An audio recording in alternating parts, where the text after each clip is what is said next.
74వ బూటకపు గణతంత్ర దినోత్సవాన్ని బహిష్కరించాల్సిందిగా సిపిఐ మావోయిస్టు పార్టీ కేంద్ర కమిటీ అధికార ప్రతినిధి అభయ్ పిలుపునిచ్చారు. దోపిడీ వర్గాల ప్రయోజనాల కోసమే ఉన్న భారత రాజ్యాంగ స్థానంలో నూతన ప్రజాస్వామిక రాజ్యాంగ నిర్మాణానికి పోరాడాల్సిందిగా ప్రజాస్వామ్యవాదులకు అభయ్ కోరారు. 26న జరిగే రిపబ్లిక్ డే వేడుకలను ఎక్కడికక్కడ బహిష్కరించాల్సిందిగా సూచించారు. 74 ఏళ్లుగా నిర్వహిస్తున్న స్వతంత్ర వేడుకలు, రిపబ్లిక్ వేడుకల ద్వారా పీడిత ప్రజలకు ఒరిగేదేమీ లేదన్నారు. కేంద్ర ప్రభుత్వం తమ నిరంకుశవాద విధానాలను అమలు చేస్తూ దేశవ్యాప్తంగా విప్లవ సంస్థలను తుదముట్టించడం కోసం వైమానిక దాడులను చేపడుతూ భయోత్పాతాన్ని సృష్టిస్తుందన్నారు. గుజరాత్లో దుర్మార్గమైన అత్యాచారం చేసి హత్యలు చేసిన బిల్కిస్ బానో హంతకులను కాపాడడంలో బీజేపీ ప్రభుత్వం చూపిన చొరవ దేశ ప్రజలు నిర్ఘాంతపోయారన్నారు.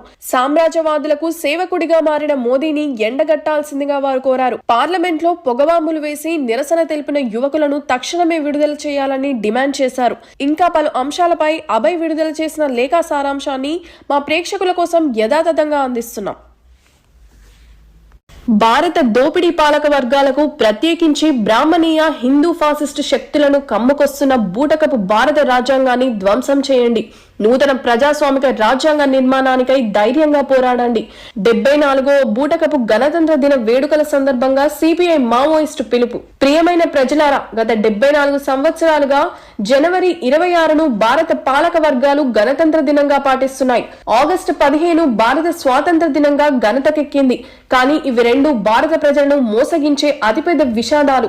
భారత రాజ్యాంగంలో పొందుపరిచిన ప్రాథమిక హక్కులు, అదనంగా చెప్పుకునే ఆదర్శ సూత్రాలు అన్ని ఎంత బోగసో స్వాతంత్రానంతర చరిత్రను గమనిస్తే సులువుగానే బోధపడుతుంది. భారత గణతంత్ర వేడుకలను దోపిడీ పాలక వర్గాలు, ప్రభుత్వాలు చాలా ఘనంగా పాటిస్తాయి. 2024 జనవరి 26 గణతంత్ర దిన వేడుకలకు ఫ్రాన్స్ సామ్రాజ్యవాద అధ్యక్షుని ఆహ్వానించడాన్ని ముక్త కంఠంతో వ్యతిరేకిస్తూ గణతంత్ర దిన వేడుకలను బహిష్కరించాల్సిందిగా మా పార్టీ భారత ప్రజలకు పిలుపునిస్తుంది. భారత జనతా పార్టీ 2019లో రెండవసారి కేంద్రంలో అధికారంలోకి వచ్చింది. రెండవసారి అధికారంలోకి వచ్చిన తర్వాత తన ఎజెండాను మతోన్మాద ఫాసిస్టు ఉన్మాదాన్ని బరితెగించి అమలు చేయడానికి పూనుకుంది. అది 2019లో అధికారంలోకి వచ్చిన 6 నెలలకి కాశ్మీర్ రాష్ట్రానికి ఉన్నటువంటి ప్రత్యేక ప్రతిపత్తిని సంబంధించిన 370 ఆర్టికల్ ను రద్దు చేయడం, అంతేకాకుండా కాశ్మీర్ రైతులకు అక్కడి భూమి అమ్మకాల నిషేధము విధించిన 35వ యాక్ట్ ను కూడా రద్దు చేసింది. ఇలా రద్దు చేయడాన్ని ఒకే దేశం ఒకే చట్టం అనే పేరు మీద సమర్థించుకుంటుంది. ఇలా చేయడం గాని, చేసిన దాన్ని సమర్థించుకోవడం గాని దేశాన్ని హిందూ మతోన్మాద ఫాసిస్టు నియంతృత్వంలోకి తీసుకొని పోయి తన దుష్ట లక్ష్యాన్ని, మార్గాన్ని సుగమం చేసుకోవడానికి భారత సర్వోన్నత న్యాయస్థానం సుప్రీంకోర్టు 370 ఆర్టికల్ పై, బాబ్రీ మసీద్ పై ఇచ్చిన తీర్పులపై సర్వత్రా అసంతృప్తి వ్యాఖ్యమైంది. బిల్కిస్ బానో నిందితులపై ఇచ్చిన తీర్పు పట్ల సర్వత్రా హర్షం వ్యక్తమైంది. యావజ్జీవ శిక్ష అనుభవిస్తున్న వారిని విడుదల చేసే హక్కు గుజరాత్ ప్రభుత్వానికి లేదని సుప్రీంకోర్టు తేల్చి చెప్పింది. గుజరాత్ ప్రభుత్వం నేరస్తులకు సహకరించిందని పేర్కొన్నది. మహారాష్ట్ర కోర్టు విధించిన శిక్షను ముందస్తుగా విడుదల చేసే హక్కు గుజరాత్ ప్రభుత్వానికి లేదని కుండబద్దలు కొట్టింది. ఆ హక్కు మహారాష్ట్ర ప్రభుత్వానిదేనని బల్లగుద్ది మరీ చెప్పింది. అంతేకాదు, దోషులలో ఒక్కడైన రాధేశ్యామ్ పిటిషన్ లో అందించిన రిపోర్ట్లన్నీ అబద్దాలేనని, వాస్తవాలను కప్పిపుచ్చి కోర్టును పక్కదారి పట్టించడానికి కోర్టును మోసం చేశాడని తన తీర్పులో పేర్కొన్నది. అంతేకాకుండా గుజరాత్ ప్రభుత్వం బిల్కిస్ బానో కేసులో అధికార దుర్వినియోగానికి పాల్పడిందని మొట్టికాయలు వేసింది. అలాగే రూల్ ఆఫ్ లాను ఏమాత్రం పట్టించుకోలేదని స్పష్టం చేసింది. ఇలాంటి దోషులపై జాలి చూపించాల్సిన అవసరం లేదని స్పష్టం చేసింది. అంతేకాదు, దోషులు 2 వారాల్లో లొంగిపోవాలని ఆదేశించింది.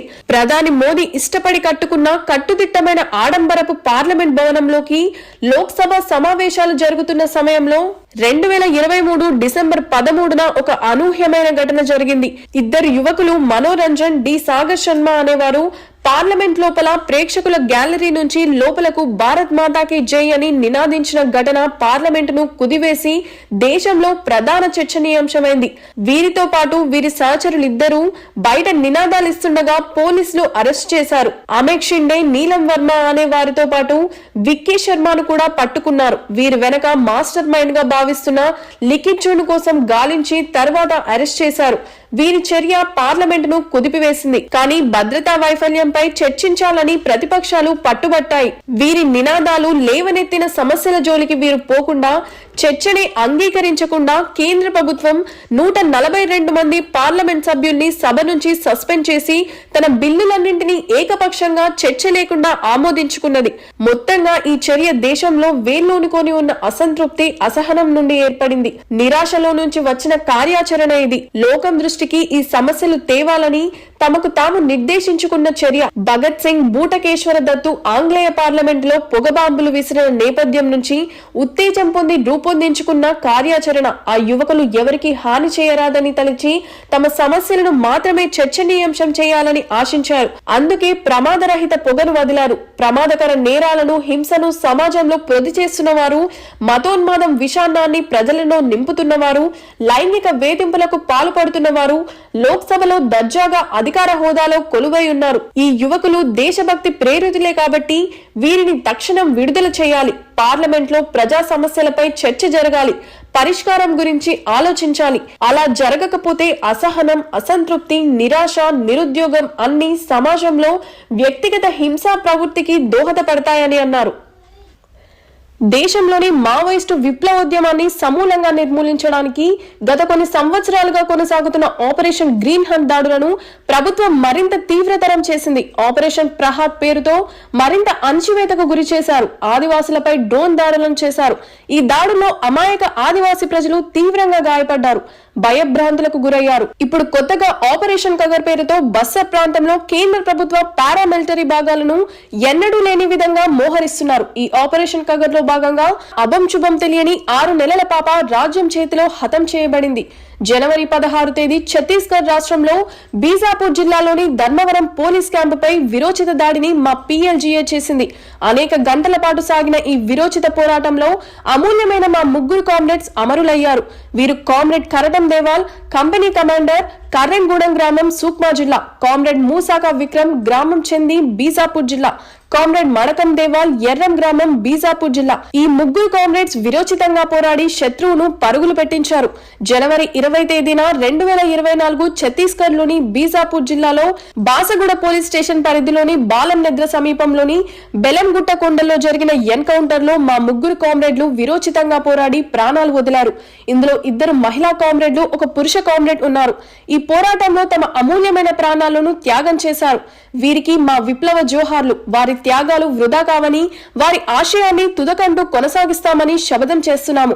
ఫాసిస్టు బీజేపీ ప్రభుత్వాల నిర్బంధకాండకు ఆపరేషన్ కగార్ అడ్డుకట్టు వేయాలనే ఉద్దేశంతోనే Dharmavaram police camp, Pamedu camp మీద దాడి చేశాము. ఈ దాడికి పూర్తి బాధ్యత కేంద్ర హోంమంత్రి అమిత్ షా, ఛత్తీస్గఢ్ ముఖ్యమంత్రి విష్ణుదేవ్ సాయి, రాష్ట్ర హోంమంత్రి విజయ్ శర్మలదే. ఫాసిస్టు బీజేపీ ప్రభుత్వాల నిర్బంధకాండకు వ్యతిరేకంగా ప్రజలందరూ పోరాడవలసిందిగా కోరుతున్నాం. ఫ్రాన్స్ సామ్రాజ్యవాద అధ్యక్షుడు ఇమ్మాన్యుయల్ మాక్రోన్ గో బ్యాక్. సామ్రాజ్యవాదుల ప్రధాన సేవకుడైన మోదీ, ఫ్రాన్స్ సామ్రాజ్యవాద అధ్యక్షుడు ఇమ్మాన్యుయల్ దిష్టి బొమ్మలను తగలబెట్టండి.